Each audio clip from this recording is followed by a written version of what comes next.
Today, we're lifting the lid on the hidden costs that blindside Aussie buyers. From sneaky settlement adjustments to those little fees that snowball into the thousands. If you want zero bill shock on your next deal, stay right here. We'll give you simple rules of thumb, quick math, and a punchy checklist so that your numbers hold up in the real world, not just on spreadsheets.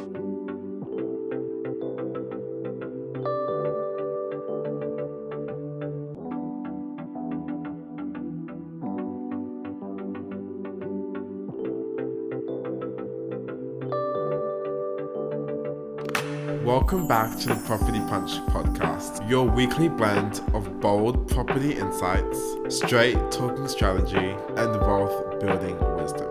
I'm Tabo, first year uni student and part-time social media guy at Your Wealth Mentor. And I'm Washington, a property mentor here at Your Wealth Mentor and your guide through investing in property. On today's poll, we're going to break down the hidden cost of buying property. And we're going to divide this into 4 categories. 1, upfront. 2, settlement in first month. 3, ongoing. And 4, exit costs. Plus a section of finance fees, which you like to hide in the fine print.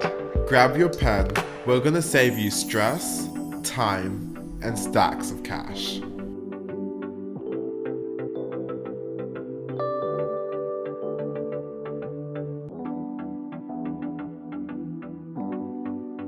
So Dad, let's start where everyone feels it.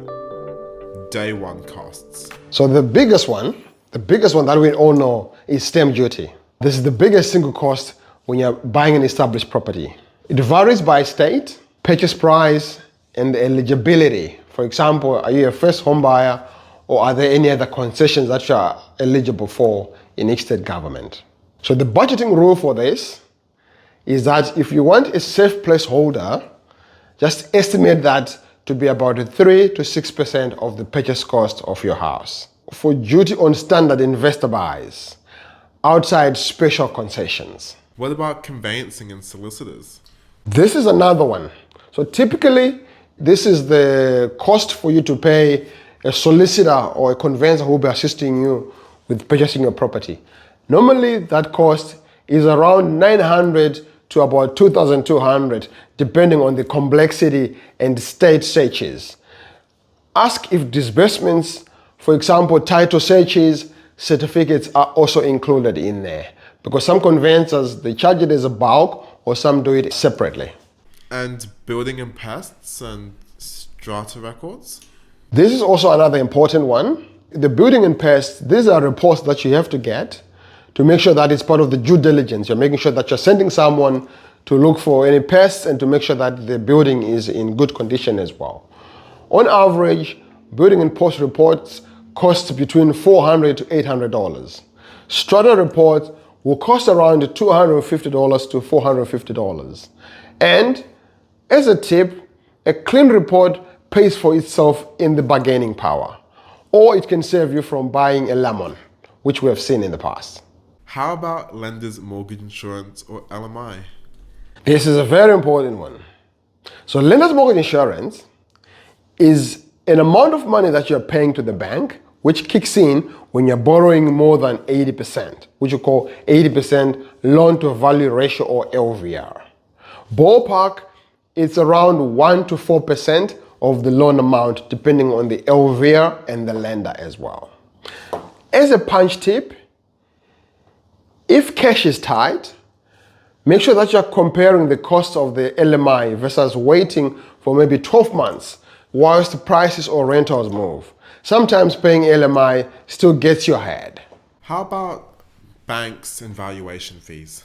Look, as far as the bank valuations are concerned, most banks will check in those for free. However, some would want you to pay for them. So if the bank is letting you pay for those, you're probably looking at a cost of around $200 to $400. Sometimes it's absorbed by the package deals, and there are also the application, settlement, loan package fees as well involved in there, which normally are around about up to $395 annually for many packages. I've heard about title transfer and mortgage registration. Yes. Title transfer and mortgage registrations, these are government filing fees to record ownership of the mortgage. So budget a few $100s each, and again, it varies state by state. And if I have a buyer's agent, what are their fees like? Look, a few buyer's agents have got different models. Some charge a fixed fee, some charge a percentage of the property price. So ensure that it's in your numbers. Good buyer's agents can save you multiples of their fees in negotiation and location selection. So as a quick nugget, create a day one buffer that is equal to an extra 1% of the purchase price for surprises. If you don't use it, great. You've got a head start on your maintenance fund.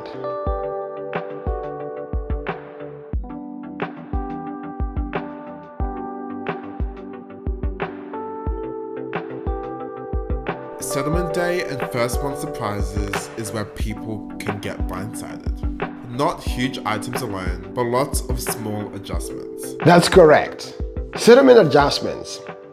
So this can be pro rata cancel rates, water charges, strata levies, land tax where it's applicable. If the seller has prepaid, you will have to reimburse your share from settlement date to the end of the period. This can be hundreds to low thousands of dollars. There's also the insurance from exchange and settlement. So this will include things like building insurance, which is often required from exchange on houses. Check your contract or your solicitor. Landlord insurance starts when tenants move in. This is around about $500 to $1,000 a year. And it's a very common one as well. This might seem like an obvious one, but utility and connection fees are also there. Very much so, and very, very important. And plus water rates and NBN as well. Those can be included in there. So moving costs, things like locks, rekeying, smoke alarms, compliance setup, budget a few hundreds to about $1,000 as well, depending on services and moves. Immediate repairs and safety items are also very important. Those are very, very key. Little fixes post-settlement for doors, door closures, smoke alarm service, minor patch-ups. Keep around $500 to about $1,500 ready, especially for older properties. As a quick tip, ask your solicitor for a draft settlement statement a few days early so you're not guessing transfers on the morning of settlement.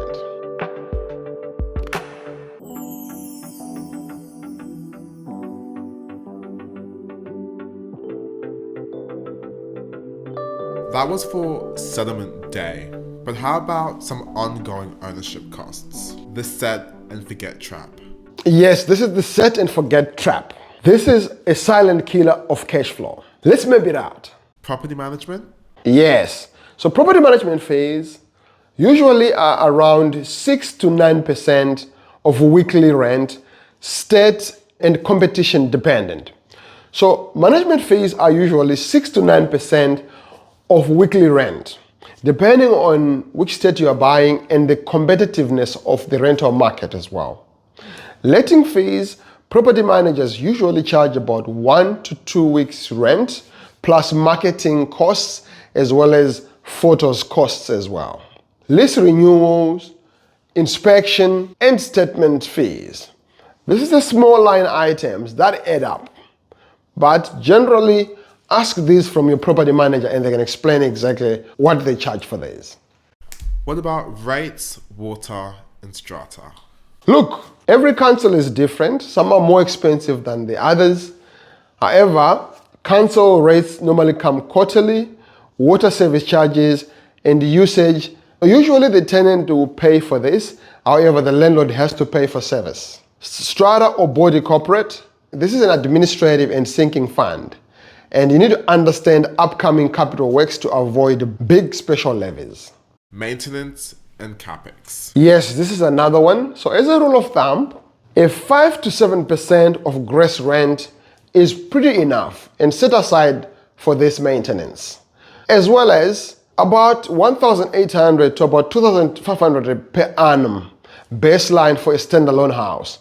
Older dwellings might even cost more. Allow for hot water systems, appliances, roof and gutter issues.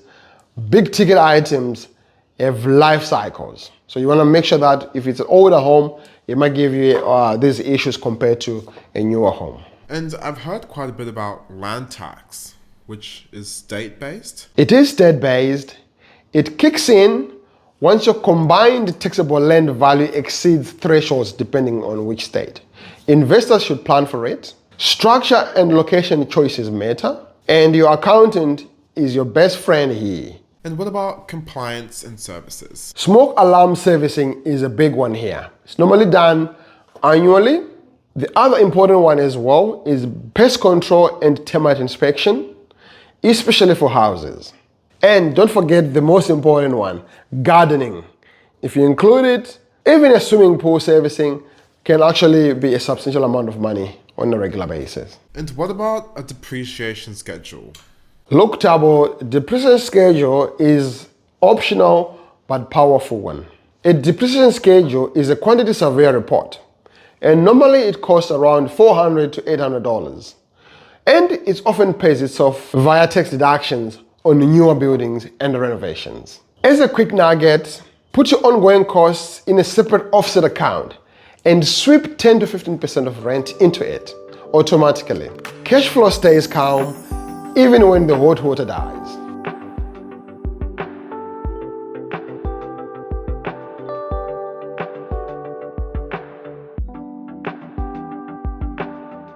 So those are some ongoing costs.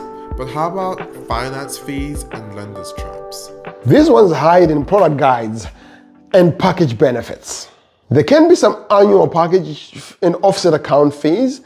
Normally the bank charges you some amounts around up to about $400 a year, and this is very common. It's worth it if you use the offset properly and get genuine rate discounts. How about rate lock fees? If you're fixing your rate prior to settlement, lenders may charge what they call a rate lock fee, which is sometimes a flat fee or a percentage fee. Valuable in volatile markets, but know the costs and time window. Interest-only expiry and reprice risks? Yes. When interest only reverts to principal and interest, repayments jump up. So diary the expiry at settlement. Renegotiate 60 to 90 days out. And sometimes also budget for break fees or discharge costs, especially if it's a fixed loan, because once it's broken early, then the bank will charge you some cost there. Another one that's important as well is mortgage discharge and what we call a PEXA and e-conveyancing fees. These apply when you refinance or when you sell. I've heard quite a bit about professional valuation shortfalls. That's right. If valuations come in low, you might need extra cash to close or lender's mortgage insurance jumps. Always hold a buffer for this. Another quick nugget, calendar all your loan anniversaries. Use them to reprice with the lender. Dead simple way to save over the life of the loan.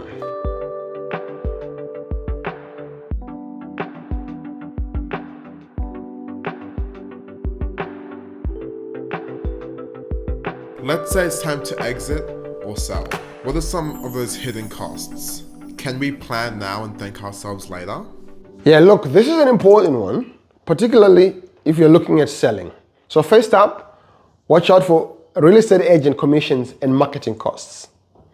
Real estate agents typically range between 1.5% to 3% of the sale price, depending on market and the agent themselves. Marketing and staging. So here we look at photos, floor plans, campaigns, and styling. Look around about $1,500 to around $6,000, depending on the property and campaign length. What about conveyancing sale or mortgage discharge? Look, for conveyancing and mortgage discharge, allow around $900 to $2,000 for sale-side conveyancing, as well as bank discharge or PEXA fees. Another big one whilst you're on the selling is the capital gains tax, and this is more often ignored by investors. So it's not a fee, but it's a major tax consideration for investors when they're selling. Get advice before you sign. Timing ownership structure, and records matter. Another quick nugget, track all your capital improvements like renovations from day one. They adjust your cost base and can reduce your capital gains tax.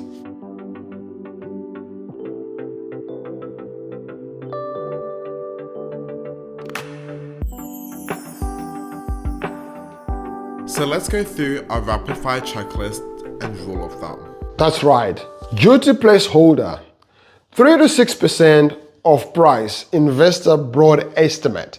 Conveyancing, $900 to $2,200. Building and pests and strata.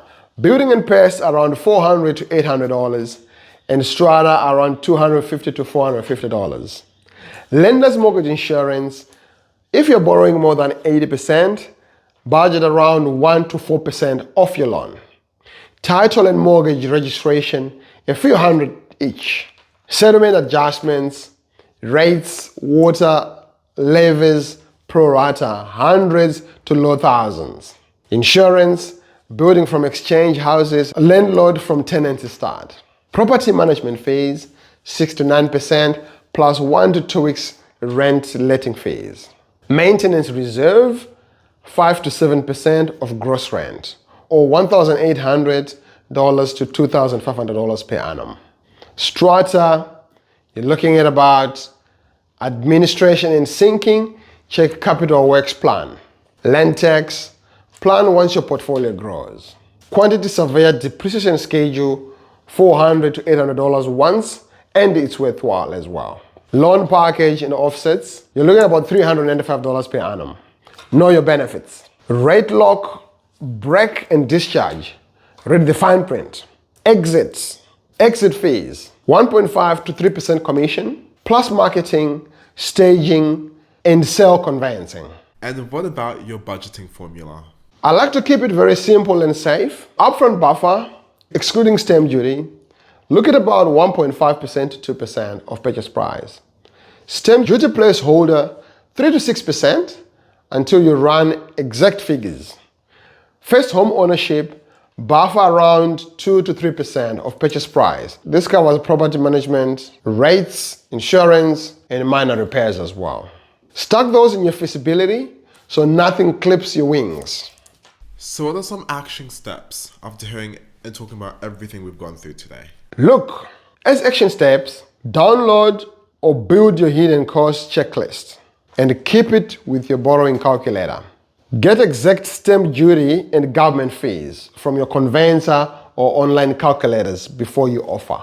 Automate buffers. Sweep between 10 to 15% of rent to your expenses offset, or if future issues become little speed bumps, not brick walls. If you want a sanity check on your numbers, book a quick chat with our team at your Wealth Mentor. A 15-minute look can save you thousands of dollars. If this helped, hit follow, drop a review, and share this with a mate who's house hunting. We're here every week to keep you sharp. Sip smart, invest better.